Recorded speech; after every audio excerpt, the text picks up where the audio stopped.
Sumainyo ang Panginoon. at sumaiyo rin. Ang mabuting balita ng Panginoon ayon kay San Juan. Papuri sa iyo, Panginoon. Noong panahong iyon, minabuti ni Jesus na magpunta sa Galilea. Nakita niya sa Felipe at sinabi rito, "Sumunod ka sa akin." Si Felipe ay taga Betsaida, tulad ni na Andres at Pedro. Hinanap ni Felipe si Natanael at sinabi rito, "Natagpuan namin si Jesus na taga Nazaret, ang anak ni Jose." Siya ang tinutukoy ni Moises sa kanyang sinulat sa kautusan at gayon din ang mga propeta. "May nagmumula bang mabuti sa Nazaret?" tanong ni Natanael. Sumagot si Felipe, "Halika't tingnan mo." Nang malapit na si Natanael ay sinabi ni Jesus, "Masdan ninyo ang isang tunay na Israelita, siya'y hindi magdaraya." Tinanong siya ni Natanael, "Paano ninyo ako nakilala?" Sumagot si Jesus, "Bago ka patawagin ni Felipe, nakita na kita nang ikaw ay nasa ilalim ng puno ng igos. Rabay, kayo po ang anak ng Diyos. Kayo ang hari ng Israel." Wika ni Natanael. Sinabi ni Jesus, "Nanampalataya ka ba dahil sa sinabi ko sa iyong nakita kita sa ilalim ng puno ng igos? Makakakita ka ng mga bagay na higit kaysa rito." At sinabi niya sa lahat, "Tandaan ninyo, makikita ninyong bukas ang langit at ang mga anghel ng Diyos ay manhik manaog sa kinaroroonan ng anak ng tao." Ang mabuting balita ng Panginoon. Pinupuri ka namin, Panginoong Jesucristo. Isang magandang gabi po sa inyong lahat. Merry Christmas and Happy New Year po. Ngayon po ay unang biyernes ng taong 2024, unang biyernes ng buwan ng Enero. At narinig natin sa ating ebanghelyo sa araw na ito ang pagtawag kay Felipe at kay Natanael.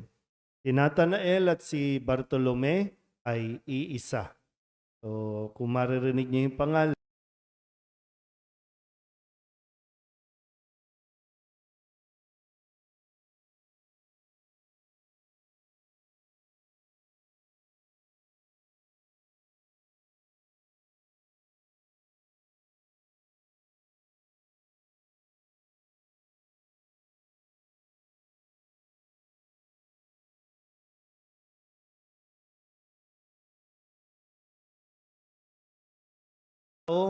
pero parehong tinawag ng Diyos at pareho din namang tumugon sa tawag ng Diyos.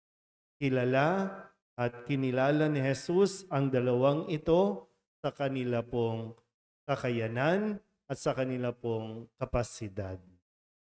Pero nais ko po kayong anyayahan sa karakter na ipinakita o ipinapaliwanag tungkol kay Natanael.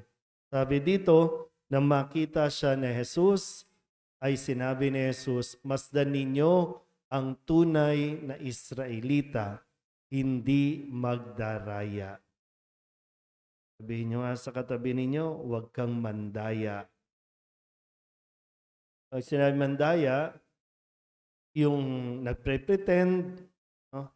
Kumikilos o kaya nagpapakilala ng hindi naman siya sa kung anumang dahilan. No? Kasi ngayon, lagi tayong apektado sa kung ano ang gusto ng tao o gusto ng mundo, kaya sinisikap din natin na maging tayo na hindi naman talaga. Kaya maging sa paglilingkod, naapektuhan, maging ang mga taong simbahan ay nadadala dito sa pagpapanggap o pagkukunwari. So, sinong lolokohin natin? Kahit anong gawin natin, kilala tayo ng Diyos. At yun yung dapat na importante sa atin.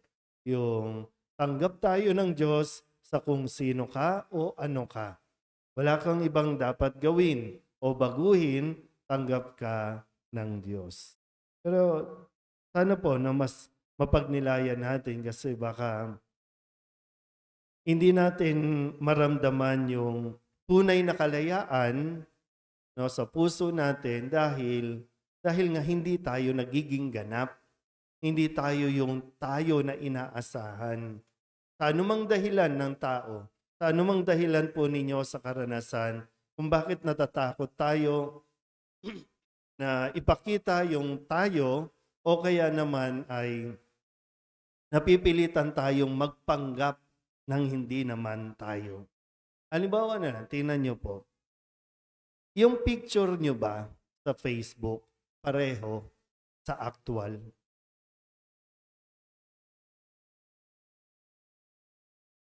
Halimbawa lang, yun lang sa social media. Sa social media kasi madaming pretender. Sa social media maraming nagpapanggap. Sa social media maraming dual ang karakter. Yung bang pag tininan mo, sa personal, mainhin. Pero sa Facebook, nakabra. O kaya naman sa personal, medyo galaw-gaw. Sa Facebook o sa social media, napakahinhin. Sa personal, no, sa actual ay napakabait. Sa social media, ang daming inaaway, ang daming ang sa buhay. Sa picture na nga lang eh, 'di ba?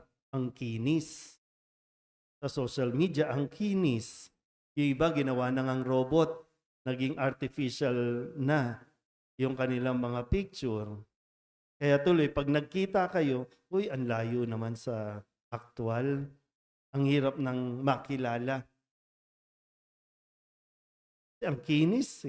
Ang kinis sa social media, pero sa personal, daming tinago pala. Ang daming tinapalan. Pero tingnan din natin, tayo mga taga-simbahan. Pag nasa simbahan, ang bait-bait. Pero pag wala na sa simbahan, nangunguna sa ismisan. Nangunguna sa siraan. Nangunguna sa panghuhusga. Anong karakter ba talaga? Sino ba talaga tayo?